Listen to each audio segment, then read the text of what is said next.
Canarias Mi Mundo, el programa de la identidad canaria, con Alexis Hernández.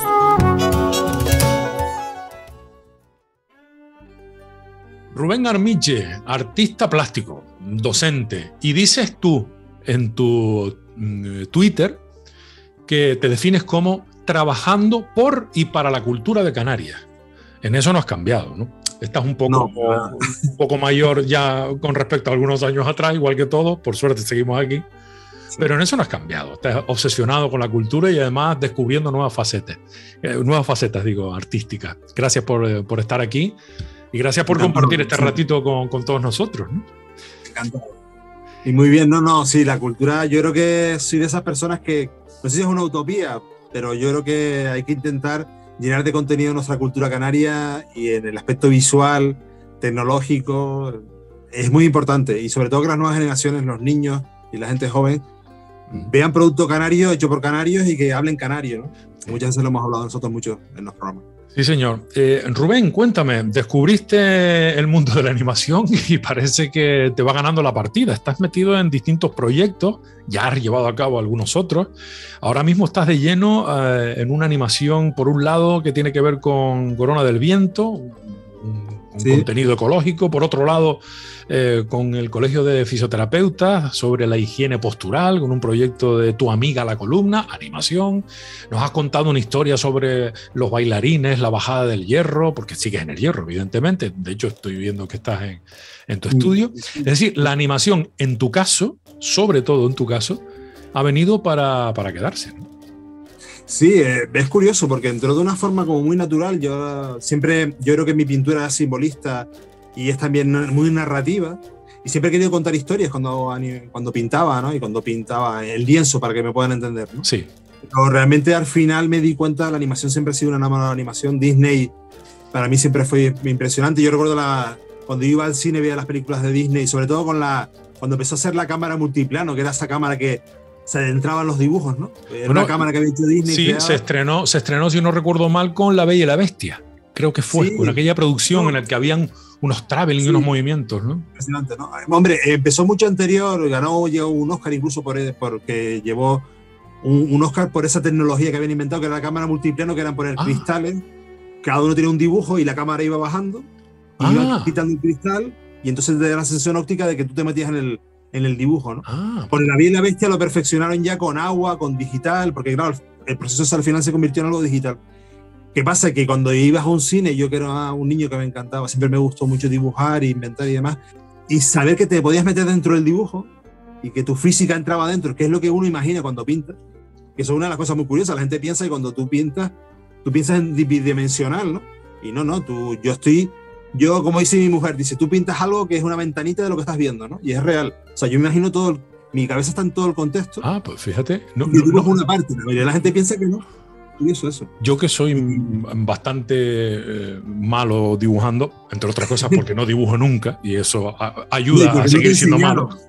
Porque no nos enseñaban, ¿no? Yo digo que hay un analfabetismo plástico tremendo en la calle. Sí. Las artes han sido siempre las Marías, con todo mi respeto a las Marías, a las de verdad, y ha sido el gran error, yo creo que por lo menos en este país y concretamente en las Islas Canarias, donde tanto talento siempre ha habido y sigue habiendo. Decía que me parece muy curioso ese planteamiento que haces sobre, claro, no me había planteado qué tiene en su mente el creador plástico, como pueda ser tu caso. O sea, claro, pues pobre de mí, yo veo en 2D, pinto, imagino, supongo que en 2D, o me ciño al 2D y sin embargo, a lo mejor el error de concepción es importantísimo, ¿no? O sea, saber de entrada qué es lo que quiero ver. Claro, es que yo pongo siempre un ejemplo, ¿no? Cuando tú dibujas, por ejemplo, el mar, con olas de delante, ¿no?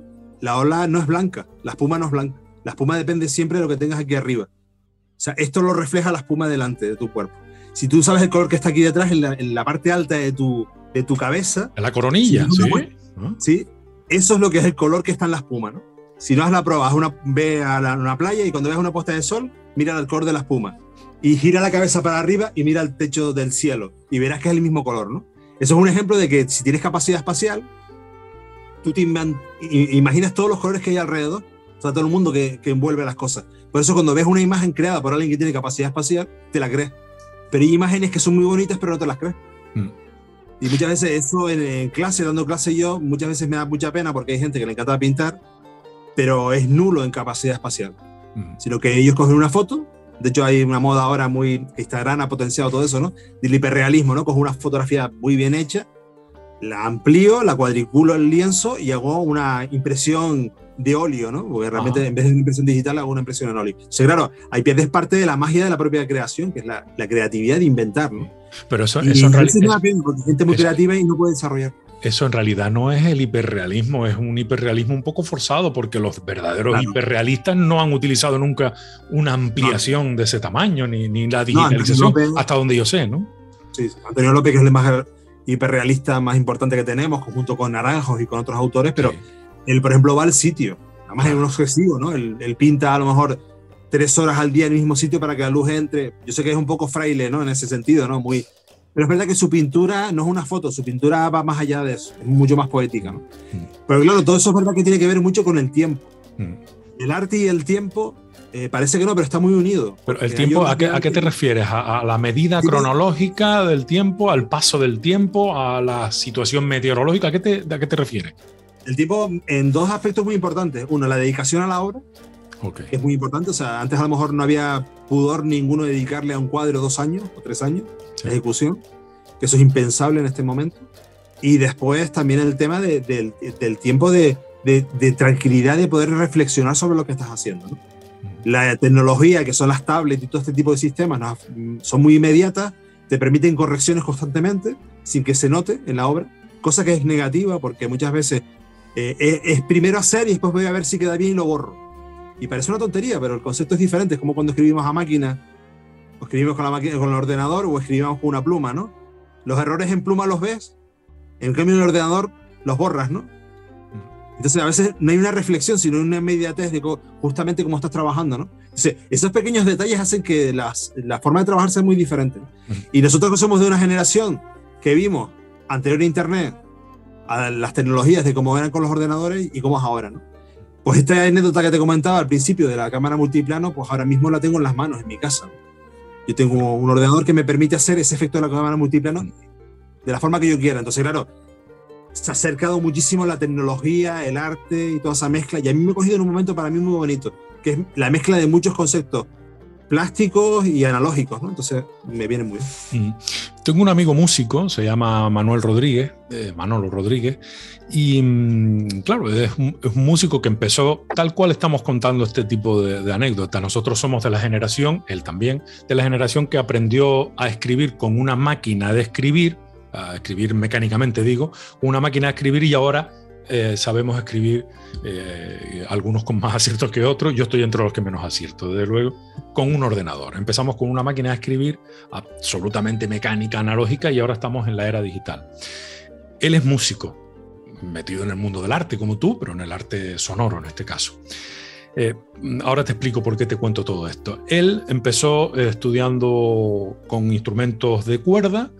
Se convirtió en un gran guitarrista, entre otros instrumentos, pero fundamentalmente guitarrista, y ahora es músico que hace música electrónica, es decir, su instrumento ahora es un ordenador, la programación, etcétera, etcétera. Algo similar al proceso que has podido vivir tú, en el sentido de haber empezado con un carboncillo, por resumirlo, y ahora estar pintado con un lápiz digital, que puede ser un carboncillo, rotulador, un lápiz, un bolígrafo, lo que te dé la gana, porque lo programas, ¿no? La pregunta es muy sencilla y al mismo tiempo me imagino que muy complicada para poderla responder en breve tiempo. ¿De qué manera ha afectado a tu proceso creativo y a lo que tu esencia quería plasmar en tus creaciones el hecho de haber cambiado el medio a través del que las creas? En este caso, utilizando la tecnología.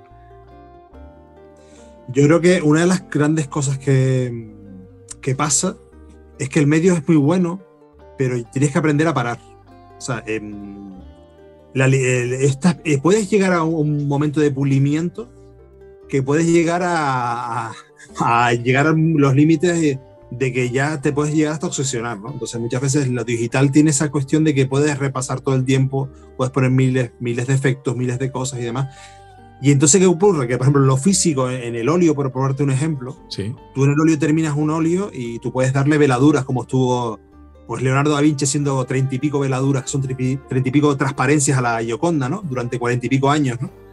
Puedes llegar a eso, pero eso ya pasó, eso ya no lo hacemos ahora, ¿no? Pero tienes una limitación realmente técnica. Llega un momento que el mismo lienzo se te apaga, el color ya no es lo mismo que al principio. La acuarela, por ejemplo, la inmediatez de la acuarela, por eso sigue funcionando como medio. La acuarela se sigue utilizando muchísimo en el diseño porque es muy, muy de verdad, ¿no? Estás el agua tú y la rapidez con que lo hagas, pero no puedes rectificar, no puedes. Entonces, ¿qué ocurre? El ordenador te permite todo el tiempo rectificar. ¿Qué ocurre? Que tienes esa parte también de que puede quedar plástico, que puede quedar algo muy pulido, muy terminado, muy que no tenga vida. Y a veces es difícil explicarlo, porque a veces lo analógico dice, ¿por qué no me lo creo? ¿Por qué no funciona? Y a veces nos pasamos mucho tiempo ensuciando lo que hacemos en digital para que tenga vida, ¿no? Hay un sistema que se utiliza mucho en Photoshop, que es una capa que se llama multiplicar, que es que tú, por ejemplo, coges un papel de acuarela, incluso con manchas de granulado del papel de acuarela, y tú a lo digital le pones esa capa encima para que se ensucie lo digital, porque está demasiado pulido. Para que el ojo no lo rechace. Convertirlo en analógico, en papel. Para que el ojo no lo rechace, porque el ojo lo que hace es que como si se relajara, ¿no? Cuando ve algo que está por un grado de imperfección, no te disfrutas de ello, ¿no? Okay. Una cosa que te pasa muchas veces con el arte egipcio, que a mí me pasó, ¿no? La primera vez que vi el canal de Isabel II en Madrid, una exposición sobre arte egipcio, que traía unas esculturas enormes en granito, una de las cosas que más me sorprendió es que eran impersonales. O sea, parecía que las había hecho una máquina. Y se te volaba la cabeza, o sea, eran las simetrías perfectas en granito, ¿no? De las caras, ¿no? Dice, esto no parece hecho por un ser humano, parece una impresora 3D. Entonces la cabeza se te volaba, ¿no? Porque decía, aquí hay algo que no me acaba de cuadrar, ¿no? Pues un poco lo que te pasa en lo digital, que tú ves una impresora de 3D como te imprime una imagen y es como una cosa muy terminada, muy pulida, muy... En pintura le llamamos relamido, cuando hay un cuadro que está muy relamido, ¿no? Pues okay. Es gracioso porque a veces también es verdad que la tecnología, lo que pasa es que tiene esa cuestión de ser, por ejemplo, animación de autor, ¿no? Cosa inimaginable. Los equipos de animación en los grandes estudios son impresionantes. Ahorita estaba viendo unos datos de un plano de Frozen, creo que era un plano que duraba, si eran 4 o 5 segundos, no era más. 50 personas trabajaron durante 3 o 4 meses haciendo solamente ese plano, ¿no? Imagínate el nivel que estamos hablando. Bueno, okay. Las últimas películas de Disney son 4 años, equipos de a lo mejor 2.000 personas. ¿Qué me dices? ¿Tanto? Es muy impersonal. Sí. Es un equipo muy grande de gente, donde realmente los procesos son muy caros de hacer y los cambios no se pueden producir. Entonces, a lo mejor se pasan. En la película, una de las últimas películas que hizo Disney, no recuerdo si era Encanto o la anterior. Sé que estuvieron 1 año y medio haciendo el guión solamente. ¿El guión? ¿No? Y el guión solamente. No se arriesgan a que el guión que falle, ¿no? Claro, y estamos hablando, que no es poco, pero solo de Disney. Pero es que estamos hablando de que hoy día todas las cadenas de televisión, todas las plataformas digitales tienen, bueno, no sé cuántos son, pero muchísimos muchísimas cadenas dedicadas a la animación, porque ya prácticamente no, todo es animación para todo lo que tiene que ver con el mundo infantil, ¿no? En la comunicación, ya todo es animación. Y el anime abrió una puerta maravillosa que es igual que pasó con el cómic, que hay una animación de adultos. O sea, por ejemplo, Netflix está apostando por productos más de adultos con animación limitada, que en animación limitada se basa justamente en lo que estamos hablando, que no es Disney, ¿no? Que es un poco la que hago yo. O sea, que una animación, un poco para que nos entiendan los que nos están oyendo, que, por ejemplo, Hanna-Barbera, ¿no? Lo que veíamos con los Picapiedra, con esa animación, que eran más básicas, pero te metían en la historia, ¿no? O sea, no te sacaban de la historia. Ahora con la tecnología podemos hacerlas más elaboradas, pero sí partimos de una limitación, que yo creo que es el gran error que pasa cuando la gente empieza a animar, ¿no? La gente quiere ser Disney. Claro que sí, todos queremos hacer plano por plano, una paloma con un frame, pues que cada fotograma sea dibujado, pero es inviable hacer una serie así. Tenemos que utilizar la tecnología para que nos ayude, ¿no? ¿Cómo estás utilizándola? ¿Cómo estás en tu caso? ¿Cómo estás utilizándola? ¿Qué tipo de animación es la que estás haciendo tú? ¿Qué has hecho hasta ahora? Y que me imagino que habrás ido modificando con el paso de los meses. Sí, yo estoy con el 3D, estoy con mucho 3D, tengo el 3D aplicado de una forma también jugando con texturas, que no sea demasiado pulido y demás, pero me permite, por ejemplo, con la serie que estoy haciendo de Tu amiga la columna, con el Colegio de Fisioterapeutas llegamos un poco de, mira, yo veía la necesidad de, como había muchas cosas que se hablaban de higiene postural, de elementos de huesos que se movieran, y después el tema de hacer algo atractivo a las generaciones nuevas, que lo pusieras esto en una televisión, en un colegio, y los niños directamente no sintieran que les estamos vendiendo la moto de cómo sentarse bien. Entonces mi idea fue crear un robot que se llama Fisio, y este robot hay que reprogramarlo, y se pasan por todas las islas junto a, pues, a Lorenzo y a Mar. Se dedican a tener un centro en el medio del océano Atlántico para que nadie se sienta ofendido, donde ellos parten siempre de ahí con su nave, que es Fisio, y cuando llegan a los sitios, a las 8 islas, pues en cada isla pues encuentran a la gente de su entorno, y él aprende algo sobre higiene postural. Okay. Y este concepto me permitía también trabajar con algo del 3D. Entonces, uno el 3D con el 2D. Entonces, alguna mezcla ahí muy, muy curiosa, porque me permite trabajar elementos que se puedan mover de una forma mucho más orgánica y demás, pero sin perder la esencia esa del 2D que a mí me gusta tanto. Y sobre todo en nuestro paisaje, aplicándolo con la paleta gráfica. Pues vemos ahora mismo estoy terminando el capítulo dedicado pues a Fuerteventura, pues te ves un camello de Fuerteventura, cómo se mueve, pero todo ese tipo de elementos son 2D, pero jugando con todo lo que tenemos. Y Tindai aparece en los pies de Tindai, ¿sabes? Es curioso, ¿no? Sin embargo, eso te iba a decir, que sin embargo no solo estás animando, sino que además guionizas, porque el punto de partida siempre va a ser el guión, no el dibujo, no la animación ni la ilustración. Sí, yo creo que al final yo he llegado muchas veces por necesidad, porque muchas veces cuando yo he ilustrado cosas o no estaba muy de acuerdo, porque el concepto a veces de la canariedad, muchas veces lo hemos hablado en este programa, está un poco equivocado. A veces un personaje, si lo sitúas en un entorno de Canarias, ya en sí mismo es canario, que los dobladores que yo estoy buscando hablan canario, tienen un dejo de canario sin llegar al vulgarismo, sino que realmente hablen canario, ¿no? Y ya con eso solamente ya se sabe que es una serie para niños hechos en Canarias. Y entonces eso ayuda mucho.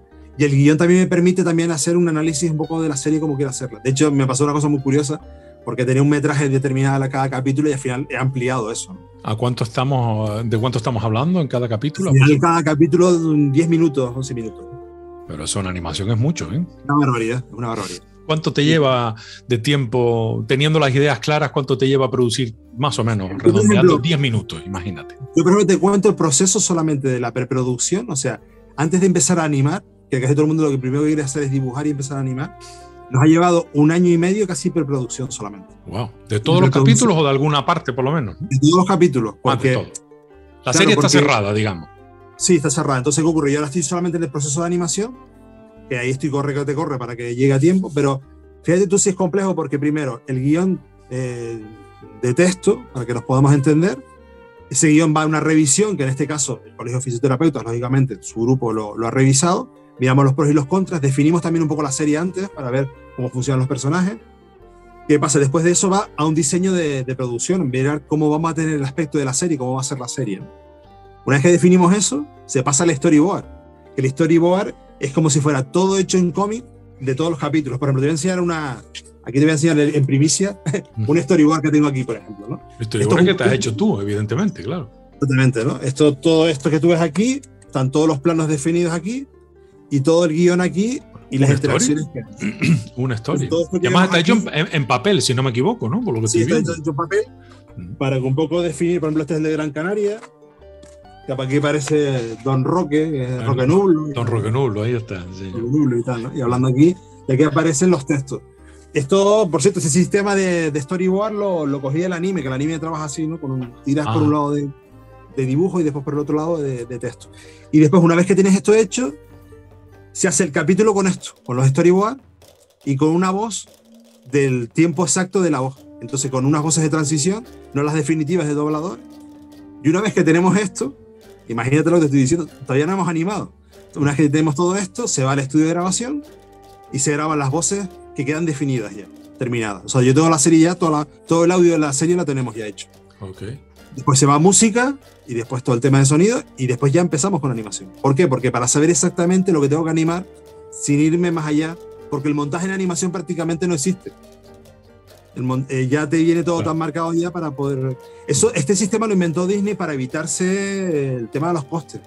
Claro. Porque un corte de... Yo no te digo segundos, te digo a lo mejor... Sí, de segundos estamos a lo mejor hablando de 3 o 4 segundos, a lo mejor son días de trabajo. Son días de trabajo. Entonces, claro, es una locura. Bueno, pues con este planteamiento que veo que te sigue funcionando, todavía a día de hoy sigue sin renunciar al papel, porque eso es irrenunciable e innecesario, por otro lado, ¿no? Sí, sí, yo creo que soy de la antigua escuela. Antes te lo comentaba, ¿no? Que yo dibujo un carboncillo y repaso, lo escaneo directamente y después con el ordenador le doy color, lo repaso, pero la espontaneidad que me da un carboncillo, por ejemplo, no me lo da la superficie de la Huion, que es donde yo dibujo, ¿no? Yo dibujo encima de un monitor. O sea, no ni siquiera una tableta, sino que estoy dibujando en una pantalla. Una pantalla. Entonces, claro, con un lápiz que tengo aquí, este lápiz me permite dibujar directamente. Y claro, eso tiene unas grandes ventajas, pero claro, siempre te coge la inspiración dentro de un coche o haciendo cualquier cosa, ¿no? Ahora con el móvil lo utilizo mucho, ¿no? Una libretita, una cosa, ¿no? Para ver los personajes, ¿no? Y entonces son series que realmente indagan en la idea esa de que sean personajes que estén en Canarias, que hablen canario, con sus diferentes dejes. Me gustaría que trabajaran más con dobladores de todas las islas, pero los costes se subirían mucho. Pero en eso estoy. Mi ilusión es trabajar en el futuro con dobladores de todas las islas, ¿no? Para que los dejes sean diferentes, para que podamos trabajar de otra forma. ¿Cuántas series has concluido hasta este momento? ¿Cuántas producciones llevas ya a tus espaldas? Porque a lo tonto llevas unos cuantos años ya con esto de la animación, ¿no? Sí, yo había hecho 10 cortometrajes, después el año pasado terminé el primer largometraje que se ha hecho en Canarias, que de eso no hemos hablado, no sé si alguna vez hemos hablado de esto. El del hierro, ¿no? Sí. Creo que no. Sí. Bueno, hemos hablado tú y yo, pero no sé si dentro de una entrevista, pero bueno, si no, dedicaremos un programa especial a eso porque yo creo que lo merece. Curioso trabajo, porque fue el primer largometraje que se ha hecho en Canarias íntegramente con croma, con fondo verde. Sí. Todo eso surgió de cara a la pandemia, ¿no? Cuando llegó el COVID me di cuenta que tenía un montón de guiones y cosas ya elaboradas y quería hacer algo donde fuera seguro grabar, y el croma me permite trabajar con mucha gente, pero grabándolos de forma independiente y digitalmente uniéndolos. Entonces saqué pues un proyecto que tenía más de 8 años, que era el traje, y era pensado para la bajada. Entonces saqué un proyecto de un largometraje y fue tremendo, fue un trabajo súper duro, porque también había imagen de animaciones, imagen real, pero también con imágenes virtuales. Todo el entorno 3D y todo el entorno virtual lo hice yo, y los personajes 3D también. Y ahora de lleno metido en esta que me comentas para el Colegio de Fisioterapeutas sobre la higiene postural, Tu amiga la columna. Y ahí a las puertas ya me imagino que habrás empezado a hacer cosas sobre Corona del Viento, un proyecto ecológico, o sea que has pasado a invertir toda tu creatividad, todo tu esfuerzo al servicio de productos que te encargan. Esto es muy buena señal, porque eso quiere decir que te has ganado un prestigio y un reconocimiento entre, bueno, proyectos interesantes, instituciones y empresas, ¿no? No, y sobre todo jugar al revés. Ha sido un efecto muy curioso, porque yo cuando empezó la pandemia me di cuenta que había una necesidad de contenidos digitales y que mucha gente no se había dado cuenta de eso, ¿no? Por ejemplo, por poner un ejemplo, Corona del Viento hacía charlas en centros de colegios, ¿no? Y ahora los colegios ahora mismo son muy reticentes a hacer esas charlas por el tema de la pandemia, por el tema del COVID. Después el tema de contenidos digitales en las redes, las televisiones, la televisión canaria, por ejemplo, está deseosa de tener contenido. ¿Qué ocurre? Que es jugar al revés, ver la necesidad. Yo siempre he oído en economía, a mí me gusta mucho el tema de cuando se habla de economía y demás, que lo primero que hay que tener en cuenta es que qué necesita el mercado de ti, que tú puedas aportar al mercado, no esperar a que te llamen. Y muchas veces ese planteamiento es muy bueno. ¿Por qué? Porque el mercado nunca te va a pedir lo que no imagina. Y realmente en Canarias una empresa no te va a pedir que hagas animación, porque lo primero que van a oír es que una animación a partir de 60.000 euros empezamos a hablar. Si no, no podemos hacer nada. Y no se pueden trabajar con otros productos, de hacer otras formas, ¿no? Entonces yo me planteé hacer un producto pensando simple y llanamente con unas cuantías que se pudieran asumir, con una cantidad de contenido. O sea, es rediseñarlo al revés. Entonces yo se los propongo a ellos y ellos lo admitieron muy bien. Se dieron cuenta que había una necesidad y que tenían, que podíamos cubrirla de esta forma. Y sobre todo la animación, lo bueno que tiene es que es como un libro, ¿no? Siempre vas a poder recurrir a ella, puedes utilizarla en los colegios, puede ser un material, personificas también la marca, porque al fin y al cabo tenemos figuras maravillosas que han hecho eso. Pues la Casa Animada, por ejemplo, un buen ejemplo. El Cabildo Tenerife durante mucho tiempo estuvo apostando mucho por la animación, y toda esa gente que se formó, estos estudios que venían de fuera necesitaban personal y están trabajando, ¿no? Sí. O sea que realmente hace unos años tuvimos un encuentro de animación y estuvimos hablando sobre cómo estaba el sector de la animación, y una de las conclusiones que llegábamos era que había mucha gente que estaba haciendo preproducción en Canarias y producción en Canarias, pero claro, todavía no vivía un producto local, que es un poco lo que yo he pretendido, ¿no? Mi ilusión siempre ha sido empezar a formar a gente para crear un poco, no un producto totalmente personal, porque esto es una esclavitud. O sea, la animación Lo que nadie te cuenta es que es muy dura, o sea, tantas cantidades de horas es muy fuerte, es un producto que no puede salir rápido. Tiene que ser horneado a fuego lento, ¿sabes? Por lo que estábamos hablando, ¿no? Entonces los tiempos esos necesitas un equipo de gente. Pero es un nicho de mercado. Y una isla, por ejemplo, como el Hierro, sí, donde tenemos un entorno fabuloso para hacer animación, tenemos tranquilidad, pues podemos ser perfectamente un equipo de 50 personas, hacemos productos audiovisuales, podemos hacerlo, ¿no? Entonces, yo creo que también es verdad que es cambiar un poco la mentalidad y adaptarnos también a lo que podemos hacer, ¿no? No aspirar a un Pixar, porque es imposible. Porque es imposible, o sea, no tenemos ni medios ni infraestructura. Y también te digo una cosa, que tenemos que también saber valorar que un producto indie, que se habla mucho ahora, sí, tiene su valor intrínseco en sí mismo, ¿no? O sea, un valor de inmediatez, de cercanía, de que nos cuenten una historia, y al final es contar historias, al final es que la historia funcione, que dar personajes y que estemos ahí. Y bueno, poco a poco yo pienso que se está cambiando la mentalidad. Esa parte es muy interesante. ¿Qué sensación tienes de estar o no estar creando escuela? Yo siento mucha soledad, yo lo reconozco. Y cada vez, cuando terminas un proyecto que te ilusiona tanto y le echas tantas ganas, te das cuenta que muy poca gente lo entiende, o sea, en el sentido de que no cambias tantas cosas. ¿Por qué? Porque la política muchas veces no entiende que este tipo de desarrollo cultural, económico, tecnológico incluso, porque esto tiene que ver mucho con la tecnología, tenga cabida muchas veces en la sociedad. Entonces muchas veces ahí falla que haya realmente un cambio de mentalidad, ¿no? Entonces, pues ahora mismo, ¿no? Todo el mundo hemos democratizado a veces la tecnología, pero en pos de que se hacen cosas muy rápidas, muy mal hechas para las redes y demás. Pero esa inmediatez nos está perjudicando a hacer productos que vayan a quedar para siempre, ¿no? Nadie te ha tocado en la puerta entonces diciendo, maestro, enséñeme a hacer esto, o yo quiero participar, o cómo puedo aprender. Alguno habrá, me imagino, o alguna, ¿no? Sí, no, lo que ocurre es que ahora mismo el producto no se paga tanto para poder formar a tanta gente. O hacemos lo que está haciendo Valencia. Valencia está haciendo un modelo que a mí me gusta, que no deja de ser curioso, que es que tú formas a personas y esa gente paga por su formación, tú puedes terminar el producto gracias a ese pago, pero por ejemplo, cada plano, cada dos planos lo hace el alumno. Entonces el producto final queda hecho por toda la escuela. Qué bueno. Un modelo que está muy bien, porque es una forma de formarlo, de motivar y también de hacer un producto que se pueda ver después, ¿no? Y dentro del planteamiento de la educación pública, ¿no? Entiendo, de las instituciones, institutos y escuelas públicas. Yo lo intenté aquí en el Cabildo hace unos años implantar. Ese programa El Hierro 2025 quería coger con la gente joven, porque somos una isla que se nos va mucha gente joven. Entonces, retomar un poco que la gente joven se nos quedara y poder hacer animación aquí. Yo no pierdo la esperanza, lo que pasa es que la animación de verdad que contrasta muchas veces con la mentalidad de la juventud. Es muy difícil de hablar de juventud en global, ¿no? Pero sí de la sociedad como está planteada ahora, que es la inmediatez. Sí. La animación no tiene nada que ver con la inmediatez, tiene que ver muchísimo con el tiempo, de la constancia, ¿no? Pero bueno, cuando pase esta ola, ¿no? Este tsunami de tanto cambio, tanta rapidez, todo tiene que ser ya ahora, la recompensa inmediata, el no esfuerzo, el lo quiero ya y bien y todo mío, pasará este tsunami en el que todo no va a quedar con el dedo dándole a una historia que va contando una cosa y después otra bien distinta.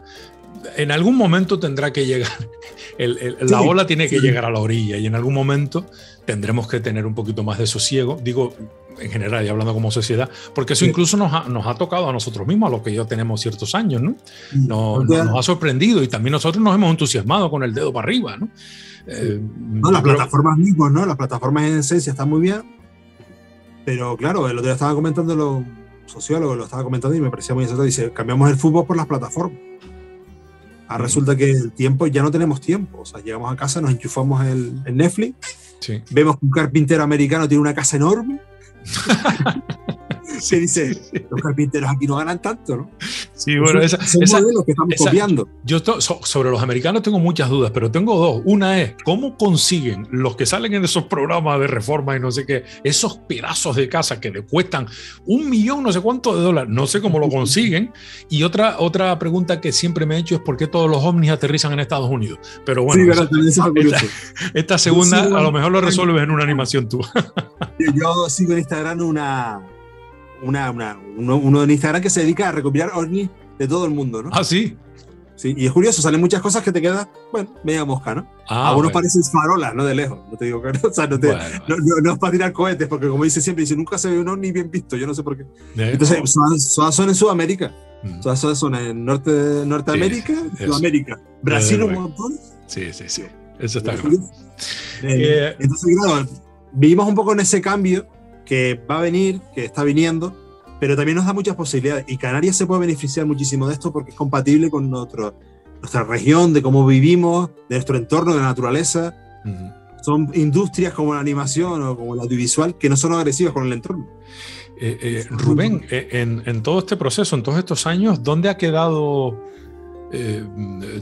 tu pintura más, bueno, no sé si decir tradicional o analógica o más orgánica, ¿no? La del caballete. Ya no estás en esa línea, ya no estás pintando un cuadro determinado porque te apetece, sino ya estás centrado exclusivamente en el pequeño formato, tal vez, que al final se convierte en el gran formato porque llega a todos lados, ¿no? Bueno, yo pongo un ejemplo que te va a chocar, pero yo a mí cada vez que lo veo me choca, ¿no? Digo, ¿qué modelo de sociedad, no? Tú vas al Cabildo de Tenerife ahora mismo. Sí. Y cuando hacen las ponencias y hablan los políticos en el salón de plenos que tienen, tú no ves los cuadros de Aguiar.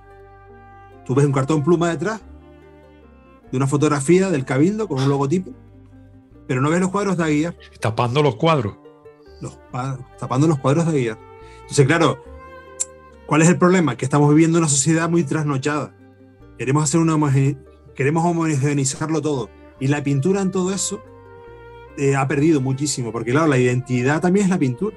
La pintura canaria de la que vivimos nosotros, pues yo no te estoy hablando de Aguiar, pero también te estoy hablando de César Manrique, que yo hace años que no veo una entrevista donde haya una César Manrique detrás en el Parlamento de Canarias, y los hay, ¿eh? Y los Pepe Damaso. No. Hay ahora un cartón pluma con logotipos, ¿no? Alguna vez que resulta que el gobierno de Canarias tiene que hacer un fotocall, ¿no?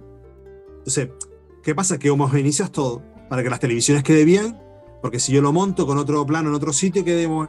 Entonces dices tú, es tremendo, pero nos define como sociedad, ¿no? Y el hogar pasó igual. Los hogares ahora mismo, la gente no compra pintura, no tiene la ilusión de comprar un cuadro y tener un rincón. Mira, que voy a poner un cuadro. Entonces me comentaba una persona que se había comprado una casa y le decía al arquitecto, dice, ¿un cuadro? Me había comprado una obra, ¿no? Y entonces me dice, ¿pero cómo que poner un cuadro? Y dice, no, cuadros no. Y el arquitecto se lo decía, ¿no?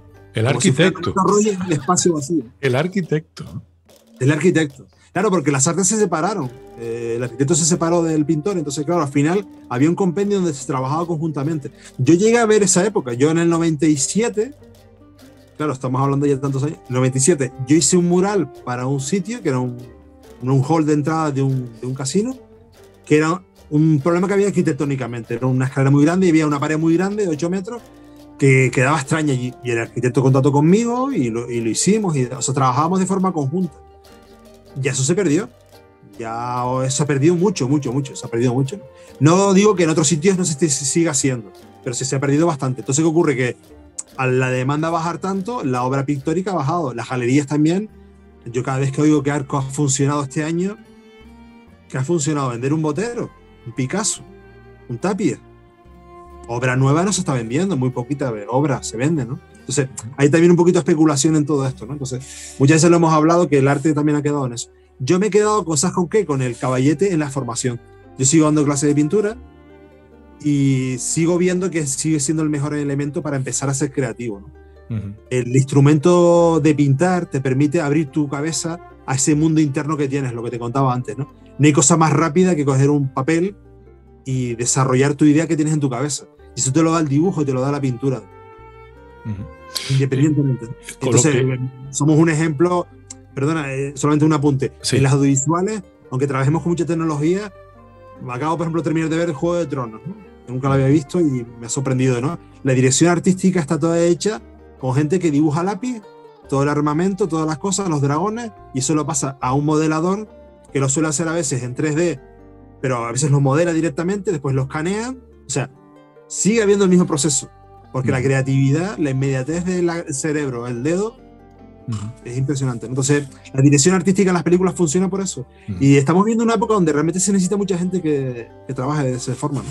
Mucho artista nos hace falta. En este sentido quería, que además que cada vez los están arrinconando más, desde el punto de vista de la educación, etcétera. Pues esto da para otro programa y tres más, ¿no? Yo el otro día me está diciendo que el informe PISA no refleja ni la música ni las artes. Así nos va de bien. Así nos va de bien como sociedad. Seguimos pensando... Seguimos, no, nosotros no estamos en esa línea, pero las personas que deciden, me imagino que la clase política y los comités de sabios aparentemente que consultan, siguen llevando a nuestro espacio, nuestra vida, nuestro sector de la humanidad, nuestro país, lo siguen llevando por un camino que me parece que por lo menos no es el más adecuado o no es exclusivamente el que deberíamos tomar, ¿no? Me parece a mí. Sobre todo porque el otro día estaba oyendo a un escritor, Fabra, que decía una cosa maravillosa. Dice, se empeña la gente en hablar de salida. Dice, ni que los niños fueran autopistas, ¿no? Dice, no tiene salida. Dice, ni que fuera una autopista, ¿no? Es verdad. Bueno, es una nueva profesión. Es una nueva profesión. Orientadora. Sí. O amargador. Yo también... ¿Cómo dices? Amargador también. Amargador, sí, también es eso. Amargador. Sí, pero digo, ahora mismo que se habla tanto de la zona de confort, ¿no? Las artes tienen mucho de esa inestabilidad emocional, económica, de todo tipo, ¿no? Pero después también tiene la parte que te conecta con la vida, con lo nuevo, con lo la humano, creación, ¿no? Con lo humano, ¿no? Con la experiencia vital, ¿no? En fin. Claro, entonces al final ¿de qué estamos hablando? De ser un elemento que... Yo el otro día se lo comentaba a una profesora y no entendía muy bien el concepto, ¿no? Cuando presentando el libro de César Manrique, el cómic, y hablando del cómic en el centro y demás, yo le decía, Dios, el ejemplo de César para mí es tremendo. Dice, de que el individuo vale mucho y que el individuo es insustituible. Eso que se habla tanto de que nadie es imprescindible, yo digo, eso lo inventaron en la Revolución Industrial porque querían un elemento que fuera una máquina que produjera y que no se le diera el valor al individuo. Por lo tanto, el individuo no podía pedir que le dieran más dinero, porque era parte de un engranaje, ¿no? Como la película de Charlot, ¿no? No importa, yo te sustituyo a ti, yo cojo un pianista, no te gusta, no te puedo pagar lo que quiero por tocar el piano, no te preocupes, yo tengo otro pianista que va a tocar igual que tú, cosa que es mentira. Entonces, eso a veces también a los niños y a la gente joven le estamos inculcando que no te preocupes, realmente hay otra persona que lo va a hacer mejor que tú. Y las redes está potenciando eso. Y esa frustración hace que la gente sea más triste, vivir una tristeza. Entonces, si unimos a eso, a que no están conectados con el entorno muchas veces, pues se pasan más horas en pantallas, jugando, aislados, en otras casas que no tienen ellos y se frustran porque no las tienen, es como un círculo vicioso, ¿sabes? Entonces muchas veces el termómetro de la sociedad es la felicidad, yo lo tengo clarísimo. Es que tenemos... Es una utopía. Tengo la sensación, no sé si a ti te pasa igual, Rubén, de que con la entrada, llevamos ya 2 décadas del siglo XXI, con el estreno del siglo XXI, con estas primeras décadas que han sido convulsas a más no poder y siguen siéndolo, pero tecnológicamente han supuesto una revolución, mentalmente estamos en otro planeta absolutamente distinto, pero sin embargo tengo la sensación de que se está intentando por parte, a lo mejor incluso de algunas instituciones gubernamentales en algunos casos, volver al modelo revolución industrial del siglo XIX, porque es más cómodo, ¿no? Porque tener una sociedad alienada es mucho más sencillo de gobernar que una sociedad que piense. Y sin embargo, estamos todos un poco siguiéndoles el juego, esas directrices de un ente que nos está organizando, porque nos estamos individualizando y pensando que tenemos la verdad por tener un móvil en la mano, y sin embargo no somos conscientes de que nos están alineando incluso con el móvil, porque evidentemente cuando algo es gratis, el producto eres tú. Totalmente. Y nos están regalando todo, todas las redes, nos están regalando software, nos están regalando hardware, nos están regalando, bueno, todo lo que te puede llamar. El producto somos nosotros en realidad. Bueno, es que ya no se cortan, si te das cuenta ahora mismo, con la subida de precios que hay ahora mismo, ¿no? A nivel político, a nivel de... Una barbaridad, sí. La barbaridad que estamos viviendo, donde realmente me dijiste que había tecnología y ahora me subes la luz, es una incongruencia.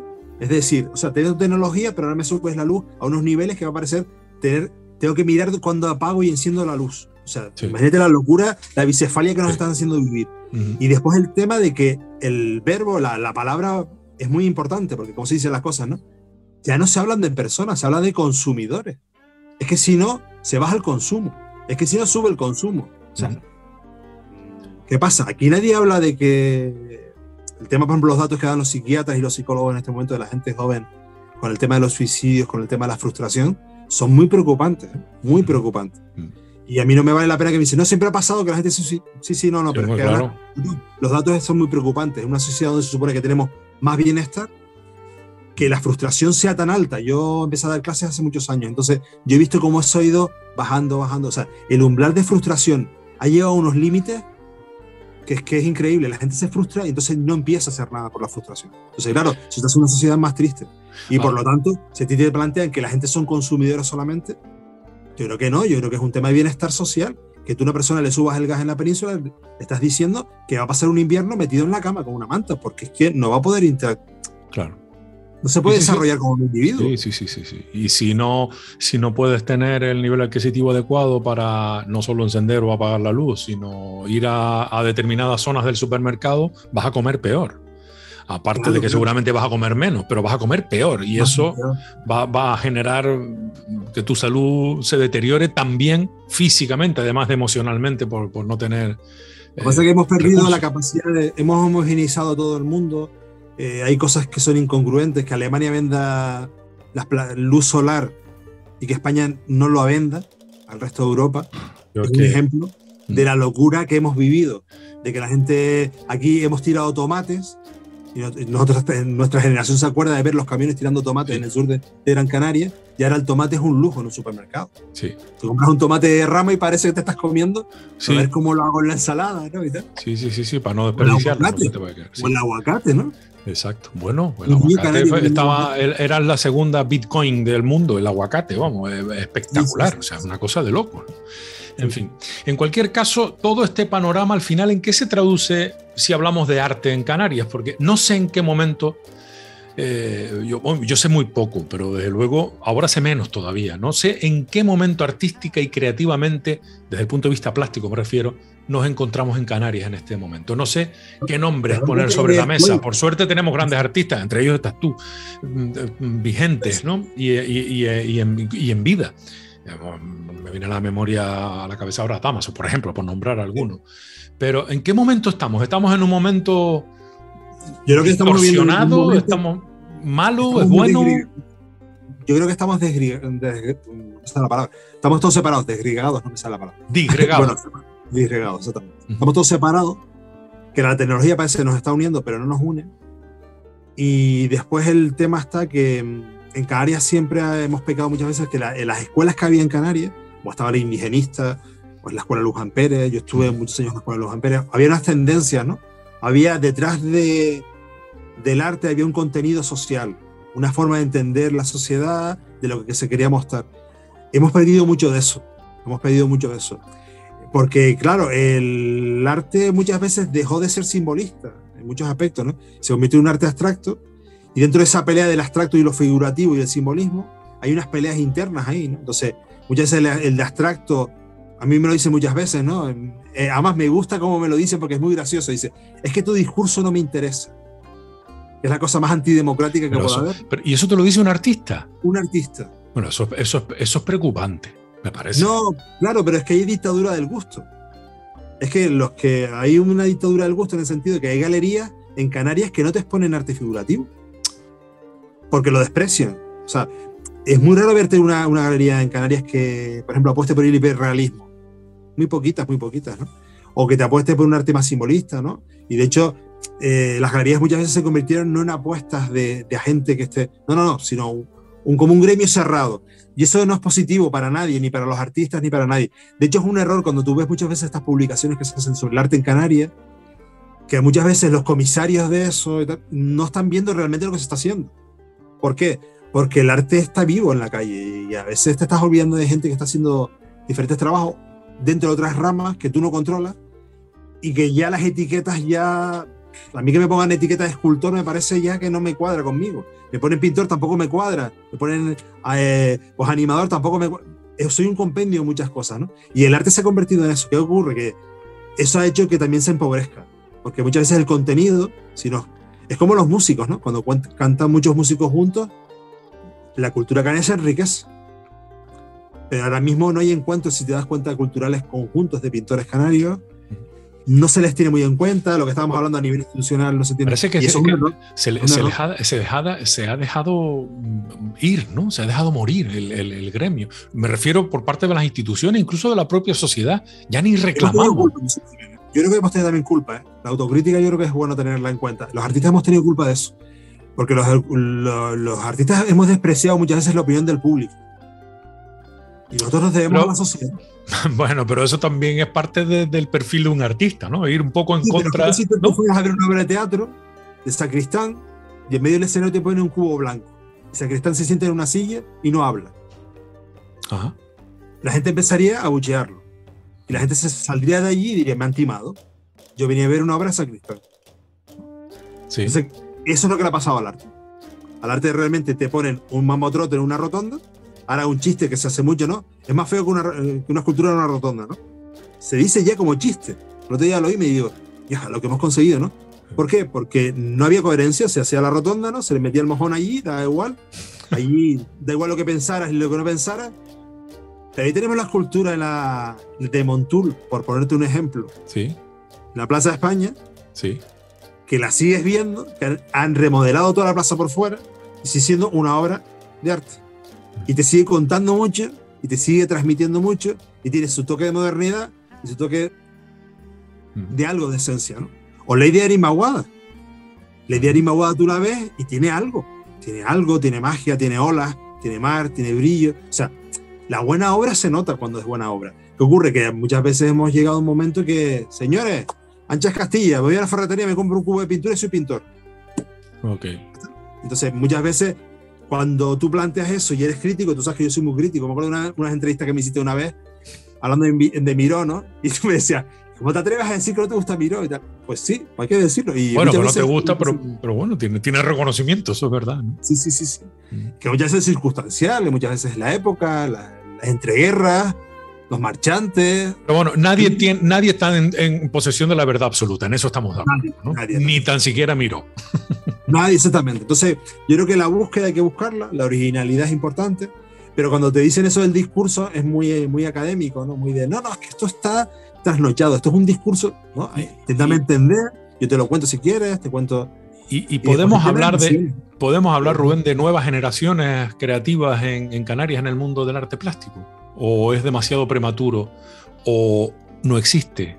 ¿Cómo lo sientes tú que estás en contacto con los dos mundos? Con el de los chicos y las chicas que quieren emerger y con también el colectivo de los artistas que están en activo, como es tu caso, ¿no? Yo creo que hay mucha gente haciendo cosas muy interesantes, pero que es verdad que al final el propio sistema se las está comiendo. O sea, en el sentido de que, claro, es que la palabra artista en sí mismo lleva un montón de condicionantes que tienes que tenerlos en tu personalidad. Para un artista miedoso, deja de crear. Un artista institucional se convierte en un funcionario del arte, que es un profesor de un instituto, o alguien que se dedica a hacer una cosa muy reglada. Por ejemplo, imagínate, yo he tenido alumnos que son creativos, a lo mejor tienen un cierto toque de creatividad, pero de repente terminan en la restauración, restaurando. ¿No? Hay trabajo de restaurador, pero tu parte creativa se muere. En el sentido de que después eso ya no va a tener una repercusión a nivel social de cambios, ¿no? De cosas. Y eso es una pena, ¿no? Pero sí, en Canarias se están haciendo cosas interesantes con artistas, están haciéndose cosas nuevas. Lo que ocurre es que volvemos a lo de antes. El problema está que ahora mismo el mercado está muy mal. Las galerías no venden y todas las cosas, todo el mundo que te cuente lo contrario, y después muchas veces las galerías han bebido del ego del artista. Es lo que digo yo mucho, ¿no? Porque le pagan, el artista paga por exponer. Y entonces, claro. Eso sí es un cuadro surrealista. Claro, pero es como el artista que está en Canarias. Hay gente que en Canarias se dedique a vivir de cantar. Muy poco. Muy poco. Porque la mayoría de la gente no sabe que para ir a cantar a un programa no te pagan. En muchos programas no, en la gran mayoría no, en algunos sí, en otros no. En algunos sí, pero en otros no. Entonces muchas veces es como currículum, y llega un momento y dices, no, yo no quiero más currículum, yo quiero comer. Yo creo que se le valora el trabajo, porque yo cuando voy a comprar un lienzo, me cuesta un dinero el lienzo. Sí. Entonces, es que hay un compendio aquí de como a ti te gusta, tú no lo cobres, ¿no? Y claro, así hacemos todo amateur, pero no hacemos profesionales del arte. Pero claro, el problema está que muchas veces todo esto que estamos hablando es un tabú en el mismo gremio. A mí muchas veces compañeros me dicen, no cuentes eso. Hay que contar que puedes pagar por ir a Arco, hay que contar que el mundo del arte se paga mucho donde vas a exponer, que se vende muy poco, que el galerista se lleva a veces hasta un 50% de la obra, aparte de estar pagándole. O sea, es que es una... Esa es la realidad, ¿no? Un poco loco, ¿no? Un poco loco, ¿no? Podemos... Entonces, claro, cuando tú quieres coger las riendas, al sistema no le gusta eso, ¿no? Entonces, claro, yo siempre he dicho que si nos uniéramos todos, date cuenta que el ejemplo mayor que yo tengo de esto es que no tenemos colegio. No estamos colegiados, no tenemos un colegio de arte. Nunca lo he entendido, ¿no?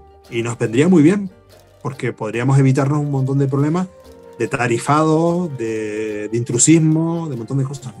Pero no tenemos un colegio, no lo tenemos. Y es una pena, ¿no? A lo mejor habría que plantearlo y dar un primer paso, ¿no? Lo que pasa es que sí, yo creo que sí. Pero habrán otros que no tengan interés porque les perjudica, ¿no? Evidentemente, otras personas. Bueno, el otro día no sé si ves la polémica que se armó con las figuras de Ábalos, ¿no? En Santa Cruz, de la retirada, ¿no? Sí. Y entrábamos ahí en un conflicto muy curioso porque había un comité que se hizo que dice que no tenía ningún tipo de valor artístico. Y dice yo, eso es un poco extraño decirlo. Porque puede estar vinculado a una época determinada y tener una connotación, vamos a decir, que no del gusto de todos, pero desde luego no se puede negar una aportación en un momento determinado a la ciudad y a una etapa productiva de un artista determinado, ¿no? Ya está. Entonces, Ábalos es un símbolo de la dictadura, era, vale, el escultor del régimen. Sí mismo eso es un elemento histórico. O sea, tú puedes buscarle otra ubicación, eso sí lo puedo entender, pero no la destrucción, porque al fin y al cabo, por esta regla de 3 nos cargaríamos todo el arte egipcio, porque fue el arte propagandístico del faraón. El faraón, es verdad, o sea, es que es real. O sea, la historia de la humanidad, el mecenazgo ha venido desde la iglesia, del poder, y se han hecho barbaridades, claro que sí. Pero no, en el corazón de Berlín, en Alemania, como bien sabes, existe parte de una iglesia destruida por los bombardeos, que recuerdan la Segunda Guerra Mundial, el pasado nazi del pueblo alemán o de una parte del pueblo alemán, pero precisamente a pesar de que la iglesia se reconstruyó al lado, esa torre se mantiene a medio destruir para precisamente recordar lo que no queremos que se repita, ¿no? Algo así es lo que pone una placa hasta donde pude entender, ¿no? Sí. Y a lo mejor, bueno, eso puede ser una manera. ¿Estamos de acuerdo en que una dictadura es negativa? Por supuesto que sí. ¿Estamos de acuerdo en que hay símbolos que la recuerdan? Sí, vale, pues vamos a hacer que esos símbolos no la homenajeen, por ser una etapa a lo mejor no homenajeable, pero sí mantenerlo, a lo mejor para que no se repita. Precisamente, aunque se tenga que explicar con una placa, no lo sé, ¿no? Sí, yo te, por ejemplo, explicaba, por ejemplo, que la estética fascista, ¿no? Del arte, que por ejemplo Hitler era un ejemplo de eso. Hitler, por ejemplo, cogió y todo lo que era el impresionismo, no lo destruyó, lo metió en unas minas de sal. O sea, tonto no era. no, desde luego, ¿no? Y los Vermeer los metió dentro de una... y hizo un expolio a los judíos tremendo, ¿no? Pero su pintura era fascista, ¿no? Y entonces la estética fascista de ese tipo de elementos, de cómo son esas caras que son totalmente fuertes, que no tienen mucha personalidad, que no muestran ternura, eso hay que también tiene que haber un contraste, y eso tiene que ver las nuevas generaciones, ¿no? Para que entiendan que el arte es fascista como es y tal. ¿Qué ocurre? Que hay que buscarle un lugar, sí, indudablemente, pero que a estas alturas me chocó, ¿no? Y un tribunal no vea el valor de Ábalos como escultor.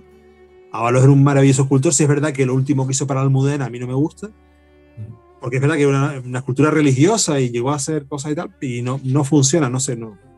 Cada escultor tiene su etapa, ¿no?